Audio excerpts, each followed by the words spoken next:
Hello friends, ഓരോ വ്യക്തിയുടെ വിജയത്തിന് പിന്നിലും അയാളെ മോട്ടിവേറ്റ് ചെയ്ത ഒരു വ്യക്തിത്വം കാണും. എൻ്റെ ജീവിതത്തിലും എന്നെ ഈ വർക്കൗട്ട് ചെയ്യാനും അല്ലെങ്കിൽ നല്ലൊരു ബോഡി ഉണ്ടാക്കണം എന്നൊക്കെ എന്നെ ഇൻസ്പയർ ചെയ്ത വ്യക്തി ജോൺ സീനയാണ്. എൻ്റെ 10ാമത്തെ വയസ്സിൽ 10 സ്പോർട്സ് എന്നുള്ള ചാനലിൽ ഞാൻ WWE ആദ്യമായിട്ട് കാണുന്നു.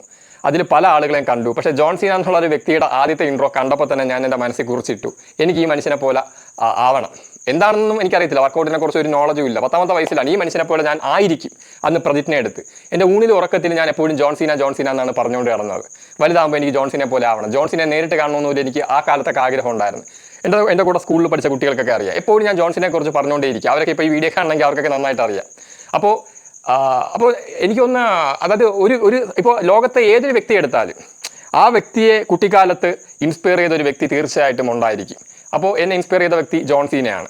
പക്ഷേ അദ്ദേഹത്തിൻ്റെ ഇന്നത്തെ അവസ്ഥ വളരെ ദയനീയമാണ്. അദ്ദേഹം WWE ഒരുപാട് സ്റ്റണ്ടുകൾ ചെയ്തു. അതിൻ്റെ ഫലമായിട്ട് അദ്ദേഹത്തിന് ഒരുപാട് ഇഞ്ചുറീസ് പറ്റി. അങ്ങനെ ജോൺസിന് 49 വയസ്സുള്ള ജോൺസിന് ഇന്നൊരു 80-കാരനെ പോലെയാണ് നടക്കുന്നത്. അദ്ദേഹത്തിന് വേഗത്തിൽ നടക്കാൻ വയ്യ, അദ്ദേഹത്തിന് നൂന്ന് നിൽക്കാൻ പറ്റുന്നില്ല, അദ്ദേഹത്തിന് എന്തു പറയാൻ നടത്തം സ്ലോയാണ്, കഴുത്ത് അങ്ങോട്ടും ഇങ്ങോട്ടും തിരിക്കാൻ പറ്റുന്നില്ല.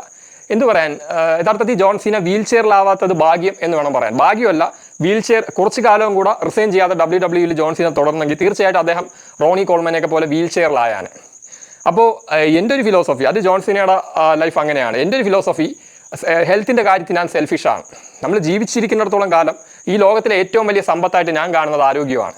അപ്പോൾ എൻ്റെ ആരോഗ്യം സാക്രിഫൈസ് ചെയ്ത് മറ്റുള്ളവരെ സുഖിപ്പിക്കുക, അല്ലെങ്കിൽ മറ്റുള്ളവർക്ക് വേണ്ടി ആർക്ക് വേണ്ടി എൻ്റെ ആരോഗ്യം സാക്രിഫൈസ് ചെയ്ത് ഞാനൊന്നും ചെയ്യാറില്ല. കാരണം ആരോഗ്യത്തിനാണ് ഞാൻ ഫസ്റ്റ് പ്രയോറിറ്റി കൊടുക്കുന്നത്. അതുകൊണ്ടാണ് ഇപ്പോഴും ഞാൻ ഈ നാച്ചുറൽ ബോഡിയോടുകൂടി ഹെൽത്തി ആയിട്ട് വേറെ ഒരു പരിക്കുകളും ഇല്ലാതെ ഇങ്ങനെ തുടരുന്ന അതുകൊണ്ടാണ്. പക്ഷേ ജോൺ സീന എന്നുള്ള വ്യക്തി അദ്ദേഹത്തിൻ്റെ ആരോഗ്യത്തെക്കാളും പണത്തിനും പ്രശസ്തിക്കും പിന്നെ ആൾക്കാരെ എൻ്റർടൈൻ ചെയ്യിപ്പിക്കാനുമാണ് ജോൺ സീന പ്രാധാന്യം കൊടുത്തത്. അങ്ങനെ അദ്ദേഹം ചെയ്തുകൊണ്ടാണ് എനിക്കൊക്കെ അദ്ദേഹം ഒരു മോട്ടിവേഷൻ, അദ്ദേഹത്തെ കണ്ട് മോട്ടിവേഷനായി ഞാൻ എന്നെപ്പോലുള്ള വ്യക്തികൾ ഇതുപോലെ ആയി മാറിയത്. പക്ഷെ അപ്പോഴും ജോൺ സീനയുടെ ആ ഒരു തീരുമാനം തെറ്റായിരുന്നു. കാരണം അദ്ദേഹം 49 വയസ്സായിട്ടുള്ള ജോൺ സീനയുടെ കോലമാണ്. അദ്ദേഹത്തിന് ഇനി എത്ര കാലം മുന്നോട്ടുണ്ട് ജീവിതം, ഇനി ജീവിതകാലം മൊത്തം ഈ ഒരു ദുരന്തം പിടിച്ച ജീവിതം അനുഭവിക്കണ്ടേ? ഇപ്പോൾ ജോൺ സീനയുടെ മുഖം കണ്ടറിയാം അദ്ദേഹം ചിന്തിച്ചതാണ്.